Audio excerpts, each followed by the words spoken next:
ৰোহিংগিয়াছ এই নামটো হয়তো আপোনালোকে এবাৰ হ'লেও জীৱনত শুনা পাইছে। এই ৰোহিংগিয়াসকলনো ক'ৰ বাসিন্দা, তেওঁলোক কোন? ৰোহিংগিয়াসকল আচলতে ম্যানমাৰৰ ৰাখাইন নামৰ এখন ডিষ্ট্ৰিক্টৰ বাসিন্দা। কিন্তু তেওঁলোকে তাত মেজৰিটি কমিউনিটি নহয়। মেজৰিটি কমিউনিটিসকলৰ ভাষা হৈছে বাৰ্মিজ আৰু ৰিলিজিয়ন হৈছে বুদ্ধিজিম। কিন্তু এই ৰাখাইন ডিষ্ট্ৰিক্টৰ ৰোহিংগিয়াসকলৰ ভাষা হৈছে ৰোহিংগিয়া আৰু তেওঁলোকৰ ৰিলিজিয়ন হৈছে Islam. According to 1982 Burmese citizenship law, they had to prove their citizenship on the basis of their ancestors living in that Rakhine district from 1823. যিসকলে তেওঁলোকৰ চিটিজেনশ্বিপ প্ৰুফ কৰিব নোৱাৰিলে তেওঁলোকৰ ওপৰত মেজৰিটি কমিউনিটিৰ এট্ৰচিটি ষ্টাৰ্ট হ'ল আৰু তেনেকৈয়ে ৰোহিংগিয়াসকলে ৰাখাইন ডিষ্ট্ৰিক্টৰ পৰা ওচৰ পাজৰৰ দেশসমূহলৈ প্ৰব্ৰজন কৰিব ধৰিলে।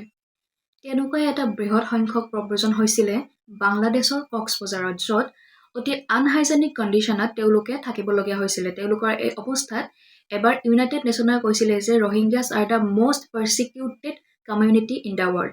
আৰু তেতিয়াৰ পৰা এই ৰোহিংগিয়াসকলক আমি ম্যানমাৰৰ আশপাশৰ দেশসমূহত ইলিগেল মাইগ্ৰেণ্ট হিচাপে বা ষ্টেটলেছ পিপল হিচাপে দেখিবলৈ পাওঁ। Why these people are called boat people?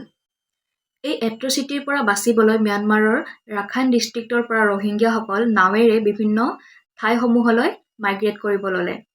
আৰু এই অৱস্থাৰে বুজ লৈ পেলাই হিউমেন স্মাগলাৰ আৰু কিছুমান পাইৰেটছে তেওঁলোকক ছেফাৰ জেগালৈ লৈ যাম বুলি পেলাই মাছ সাগৰতে তেওঁলোকক লুটপাট কৰি তেওঁলোকক এৰি দিয়া ষ্টাৰ্ট কৰিলে। অলপতে আমি দেখিছিলোঁ যে 200ৰ পৰা 250 ৰোহিংগিয়া ৰিফিউজি বাংলাদেশৰ পৰা মালয়েছিয়ালৈ গৈ থকা অৱস্থাতে আন্দামান চিৰ ওচৰত তেওঁলোকৰ নাওখন ডুব যায়।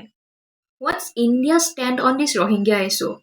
এই ৰোহিংগিয়া ইছ্যুটো ম্যানমাৰৰ ইণ্টাৰনেল এফেয়াৰ হিচাপে ভাৰতবৰ্ষৰ চৰকাৰে পৰিগণিত কৰে যদিও অপাৰেশ্যন ইনচেনিয়াটৰ অধীনত বাংলাদেশত থকা ৰোহিংগিয়া ৰিফিউজিসকলক ৰিলিফ এছিষ্টেন্স প্ৰভাইড কৰিছিলে।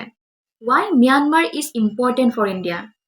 তাৰ এটা কাৰণ হৈছে to counter Chinese influence in the region. আমি জানো যে ম্যানমাৰৰ কাষতে আছে চাইনা, আৰু যদি আমাৰ ভাৰতবৰ্ষৰ চৰকাৰে ম্যানমাৰৰ চৰকাৰৰ লগত কোঅপাৰেট নকৰে তেওঁলোকে চাইনাৰ ফালে ঢাল খোৱাৰ সম্ভাৱনা আছে।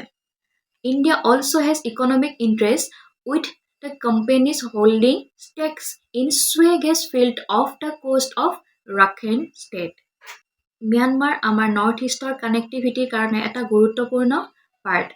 তেনেকৈয়ে কালাডান মাল্টিমডেল প্ৰজেক্ট আৰু IMT ট্ৰাইলেটাৰেল হাইৱেৰ দ্বাৰা ভাৰতবৰ্ষৰ চৰকাৰে এই কানেক্টিভিটিটো বজাই ৰাখিবলৈ চেষ্টা কৰি আহিছে। আমি জানো যে ড্ৰাগ ট্ৰেফিকিঙৰ বাবে গল্ডেন ট্ৰাইংগল এটা ইম্পৰ্টেণ্ট পাৰ্ট, য'ত ম্যানমাৰ, লাওছ আৰু Thailand is notorious for opium cultivation. আৰু এই ক্ষেত্ৰত আমাৰ নৰ্থ ইষ্টৰ ষ্টেটবোৰৰ বাবে ভাৰতবৰ্ষৰ চৰকাৰক ম্যানমাৰ গভৰ্ণমেণ্টৰ অতি প্ৰয়োজন আছে টু কাউণ্টাৰ ক্ৰছ বৰ্ডাৰ ইনচাৰ্জেঞ্চি। আৰু এনেকৈয়ে ভাৰতবৰ্ষৰ চৰকাৰে এটা বাইলেটাৰেল ৰিলেশ্যন ম্যানমাৰ চৰকাৰৰ লগত বজাই ৰাখিছে।